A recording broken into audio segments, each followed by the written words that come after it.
to Clash of the Nerds. I am your host, The Judge. And today we have a very special episode. Whose vision for a property is more important? The creator or the person currently running the property? On the side of the creator, we have Marvel. On the side of the current showrunners or president of the company, we have DC. Let us begin. Do you have any idea how much thought and time and energy goes into coming up with something? Not just the idea, but the execution of it.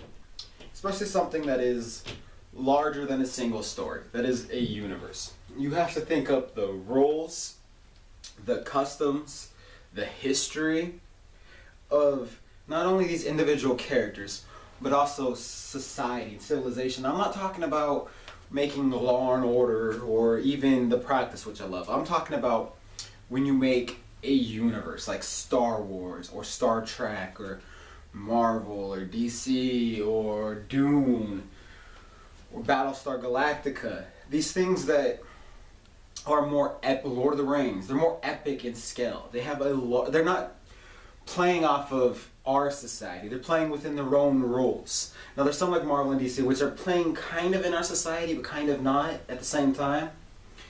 Those get a little gray. But these others have their own hard and fast rules, their own cultures, their own customs. Game of Thrones is a perfect example. 1,000-page novels that are dedicated to nothing but the lore. Lord of the Rings is the same thing. And you take that much time and energy of your life and devote it to something, to building something, to creating something, that should hold value. Especially since that initial thing that you created is what gathered an audience, is what made fans, is what made people sit up and go, I like that, and obsess over it. Because fans of these things aren't just fans of these things. They're literally, the word fan stands for fanatic. And they are fanatical about these things. And it is the attention to detail that the creator put into it that makes them that way. And we should honor that. Thank you, Marvel. DC, your opening. The one fundamental truth in life is that life is change. Everything is constantly changing and evolving. And that is a good thing. When a lot of these properties were invented, the world was a very different place than it is now. And so the same things that they were talking about, the same things that those stories were made to reflect and speak about, aren't necessarily true today. If the shows don't adapt, they won't survive. It's pure and simple. They have to speak to a modern audience if they hope to stay relevant in today's culture. If they're telling the same stories they told in the 60s, which, I mean, Marvel and Star Trek came out, 70s for Star Wars. They're telling the same stories they told then, they wouldn't be relevant. They wouldn't hold up. And those properties would die. You have to alter them. And doing so, every project that does good, that survives, that thrives, that people stand up and go, oh, I like that, it's because it has a voice. It has something and someone behind it who believes in it and who is passionate about it. And people, by and large, are passionate and believe in things that they are working on. If you were to ask someone, hey, can you do this thing for so-and-so? They're not going to be as passionate about it. They're not going to care as much. And that lack of caring is what is going to destroy the project. You need to give these properties over to people who are fans of it, who will honor the past, but will alter it and make it their own. And that is how they thrive and survive and become better.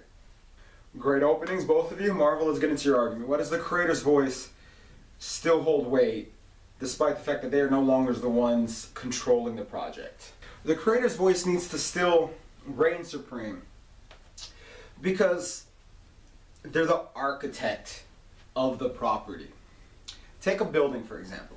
You buy a house, right? And you wanna make changes to it. You wanna fix it up, make it look all nice, put fancy wallpaper on, change a bedroom into an office, do this and that. You're altering superficial things, but the structure, the foundation is still the same. And the creator's vision, the creator's voice is still the structure. You point to Star Trek, the Next Generation, Deep Space Nine, Voyager, they all did things that went against Gene Roddenberry's edicts, that went against his vision, true. But they pushed against the boundaries that he put in place. They did. I'm not denying that. But they held true to the foundation.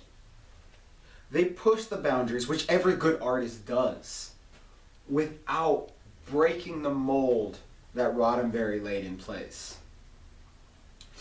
I mean, you look at properties that have thrived, and it's because, like, okay, Battlestar Galactica. It thrived because what Ron Moore did was he took the basic premise of Battlestar Galactica, a premise that wasn't really allowed to blossom on television due to the rules and guidelines that were in place when it was invented. And he took it to a platform in a time in history when he could push those boundaries, he could tell those stories, and he did. He took the basic premise, the foundation, and he built upon it. Buffy the Vampire Slayer. The TV show works so much better than the movie because the creator was allowed to exercise his voice and speak to the audience about what he wanted to say. These are prime examples. And then you take Star Wars and they keep firing directors, and the movies where they fire the directors and replace them in ways, they aren't doing well in the box office. And you have to think it's because it's too muddled. It's not one voice. It's not one vision. It's not Star Wars. And that is what you need. You need people, especially in this age of nostalgia, people need that connection to their past, that connection to what made them love the property to begin with. And if you alter it so much so that it's no longer there, then you lose any reason to even be associated with that product to begin with.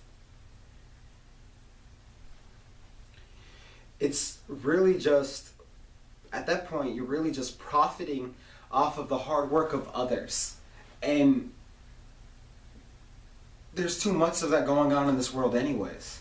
If you want to make something, if you like someone's idea and you want to make your own version of it, you like, oh, I really like that, but I could kind of do something different with it.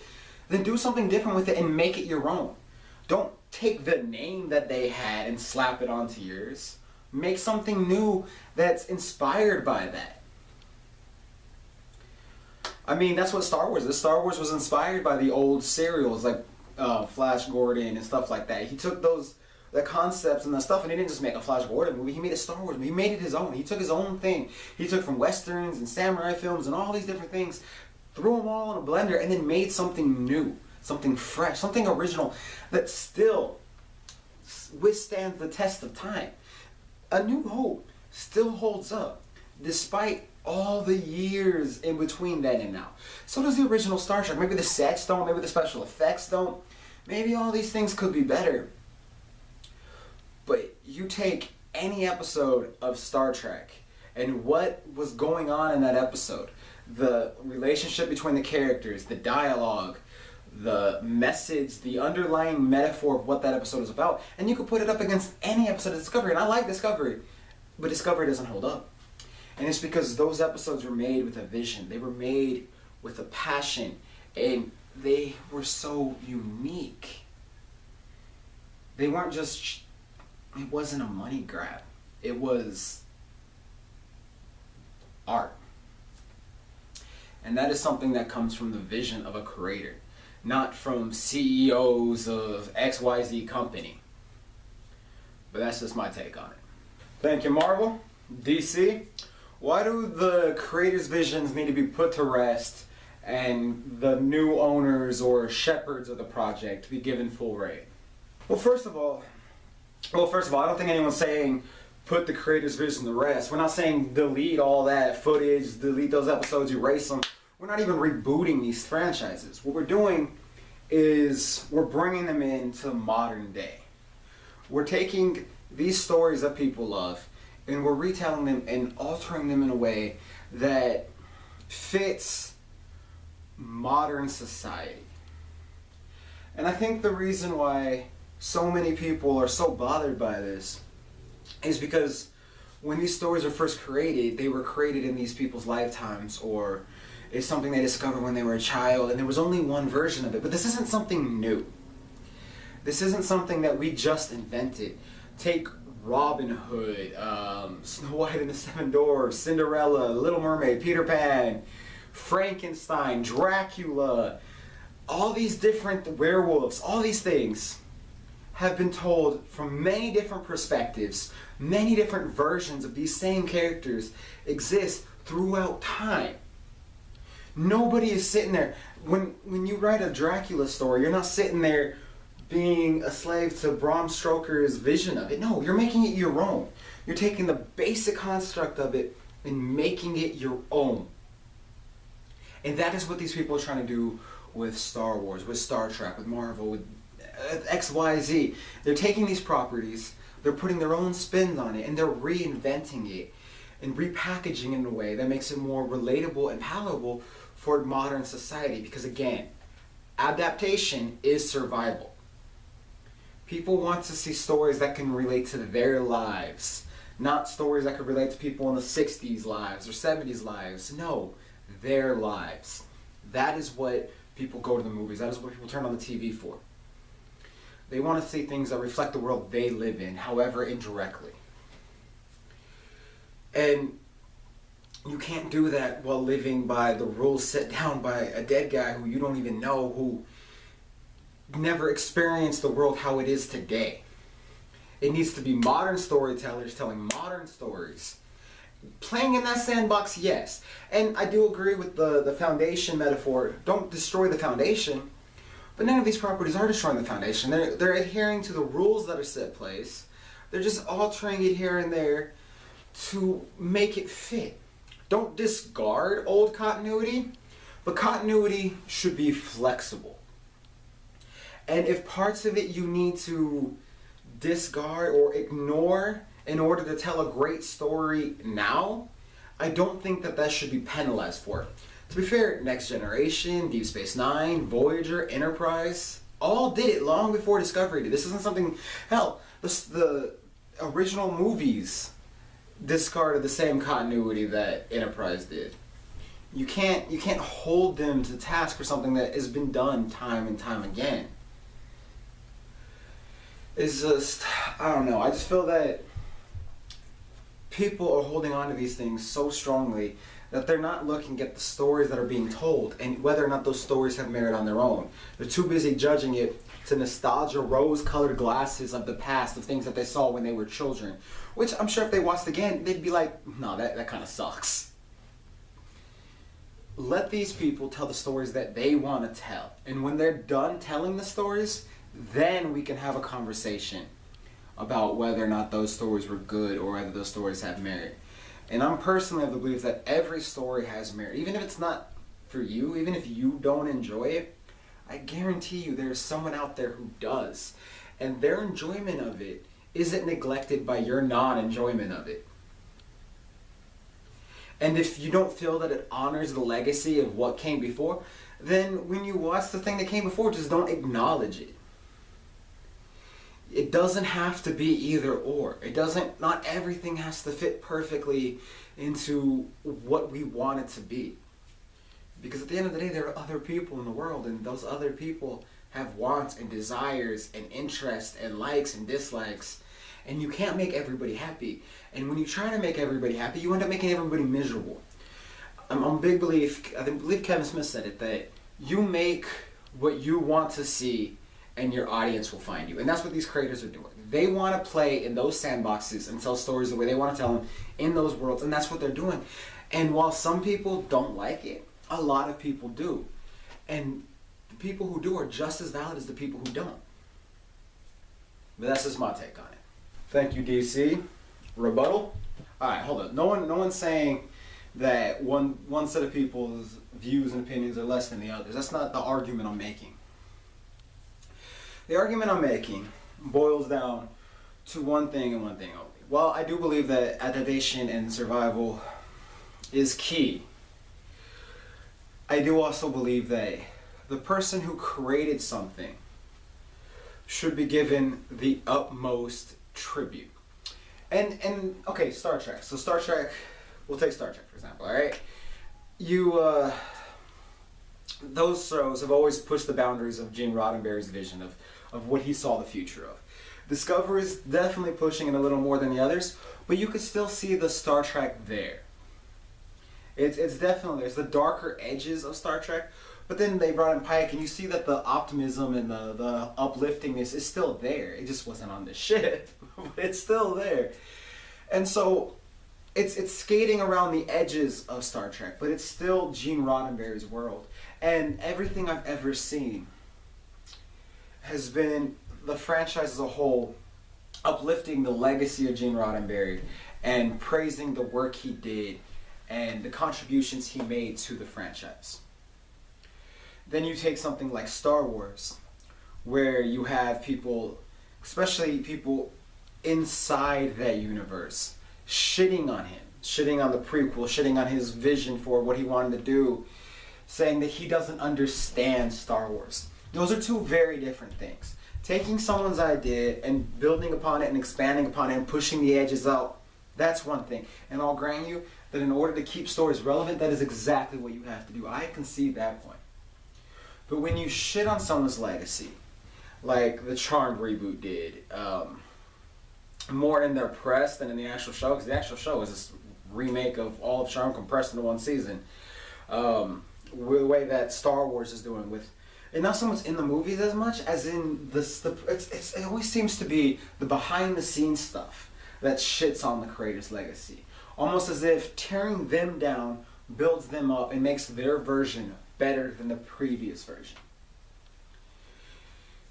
What you want to see when you're seeing something like a reimagining or a sequelized remake or whatever is something like Creed, where it was a new movie, it was a new concept, a new thing, it was updating of the saga. But they included Sylvester Stallone, the writer, director, and star of the original movie, and brought him in and honored him. And that movie was a love letter to Rocky. The first Rocky. Love letter to him. Straight up. You can't watch that movie and not have fond feelings of Rocky 1. You just can't. That is how you do it. You don't do it by saying, unlike the old version, our version's going to be good. No, you don't do that. But that is what a lot of these modern remakes are doing. Oh, we're telling the story better than they could have. We have better technology, we have better this, we have better that. But that's all superficial. They had the story. Obviously, they told a story that you found so compelling, so inspiring, that you want to take it and make it something your own. The Xena remake that never happened. The guy who was making it, I'm a huge fan of, but that remake, I read like the beginning of the script, and I didn't read the script, I read the pitch, and the pitch turned me off of it so much, because that pitch was all about, oh, I love the show Xena, now let's shit all over the legacy of Xena and Hercules and just make something completely new that shows all that is garbage. Why? What the fuck is the point of that? Make another show about a badass warrior princess. Don't make it Xena. Don't take someone's creation and then use it to shit on all the hard work they did. Because that isn't edgy. That isn't bringing it to a modern audience. That isn't reimagining it. No, that is being a jackass and stealing someone else's hard work just so you can make a quick buck. And that is bullshit. Thank you, Marvel. DC? I think a lot of people confuse not liking something, such as Jar Jar Binks, as not liking George Lucas. Obviously, they're fans of George Lucas. They love the original movies and what he did there. And we as a society have gotten to this place where we like to shit all over things. We like to tear things down. Somehow, tearing other things down give us purpose and give us power. And I'm not saying that that's right, but I don't think that's what a lot of people who are remaking things and who are creating new versions of old things are doing. I think a lot of them are paying tribute to those things. And they sat there as kids watching these things and thinking to themselves, oh my God, like, can you imagine if it went like this? And can you imagine if it went like this and this and this? And they're playing around with those toys and they're reliving their childhood through these stories. They're not shitting on the people's work, as you put it. They're writing their own love letters to them. You watch The Force Awakens, and it is B after B after B after B of love and respect for A New Hope. just personally my favorite of the movies. And A Force Awakens is just paying tribute to it time and time again. And they introduce each character, even C-3PO, as if he's some legendary figure who is deserving of respect and praise. That is something that you only get from a fan, from someone who loves and respects the material that came before. I just think that we need to stop thinking that our version of what fandom is the only version of fandom that matters. Because that is a very arrogant philosophy. Everybody's version of fandom is valid, as long as it's not hurting or taken away from anyone else's. But the reason and the things you like about something are just as important as the reasons that other people like it or don't. We need to just start embracing one another. But that's just my take. You are aware that wasn't supposed to be a conclusion, right? Yes, I'm aware. I have a conclusion. Okay. Marvel, conclusion? In conclusion, I guess all I really have to say is that you shouldn't profit off of somebody else's hard work. And if you are going to profit off of somebody else's hard work, then you should pay tribute and respect to that person, their legacy, their vision, and the stories they told. Because you are literally profiting off of the groundwork that they laid. If you want to tell stories your way, if you want to do things the way you think they should be done, then make your own thing. Don't just take from somebody else, call it your own, and then shit all over them and do whatever the hell you want. Because that's rude, disrespectful, and just tacky. It's tacky, I'm sorry, it is. Make something new, be original. That is something that is really lacking from society nowadays. I mean, there was a golden era where we were making new things constantly. Every 3 minutes there was something brand new and original and exciting and fresh out there. And now it just seems like everything we do is the same thing that we've been doing, and it's just repackaged and repackaged and repackaged. And where's that originality? Where's that newness, that creativity? Let's go back to that. Let's bring that back. But that's my take on it. And I rest my case. Very good, Marvel. DC, let's hear your conclusion, even though you clearly already gave your conclusion, but whatever. Let's hear it again. Again, that wasn't my conclusion. That was my rebuttal. This here now is my conclusion. And in conclusion, I just have to say that I don't think it's wrong to want to tell stories about the characters you grew up loving. I think that is natural. And I think that every great storyteller, when starting out, their first stories are stories that they grew up loving. And sometimes when you're first starting out, you don't get a chance to tell those stories. But maybe later on in your life, you get an opportunity. And can you honestly say, if you were given an opportunity to tell your version of your favorite story and you're a storyteller, you wouldn't do it? Of course you would. Anyone would. That is the dream. That is an opportunity of a lifetime. And let's for a minute talk business. The people with the money, the people who are financing all these different things, they don't want to take a chance on something original. They don't want to risk making something brand new in case it fails, in case they lose money. They want to do things with old names so that those fans of that old thing will come here and look at it. And if the fans of the old thing love it, great. If the fans of the old thing hate it, great, because then that sparks a conversation and it gets other people to check it out, and then it's out there and people know about it and then people watch it and then it gets its own fans. So we do live in a marketplace where the only way to tell new and original stories is to name them after old stories that have already been told. And if you don't like that, then complain to the people in charge, because they're the ones who are forcing that on us, not the creators. The creators are just trying to tell the best story they can tell in the best way they can tell it. And we shouldn't punish them because the people with the money are cowards. I rest my case. Very good, very good. You both made interesting arguments. Marvel, I definitely agree that if you want to make your own if you want to make something your own, you should make something that's your own. It shouldn't be a rehash of somebody else's work. And if you are going to make a rehash of somebody's work, it should be original and fresh and new. I do think those are all very valid points. But I think DC makes some very compelling arguments too about imitation is the most sincere form of flattery, and that when working in a system, you have to abide by those systems rules. And a lot of times, those systems won't let you do anything but remakes because it is the safest bet for them. And if you are forced to remake old properties, then adhering to properties from decades and decades ago isn't necessarily to connect the way you want it to connect. And while some of those stories from the 60s and 70s, as you say, still have value and still connect today, a lot don't. And in order to make something successful, you do have to reinvent the wheel, so to speak. This was a hard one, but I think I'm going to give it to DC this time. This was close, though. It was definitely close. But you guys let us know down below which one you think won, what you agree, disagree, what arguments you think were strong or weak.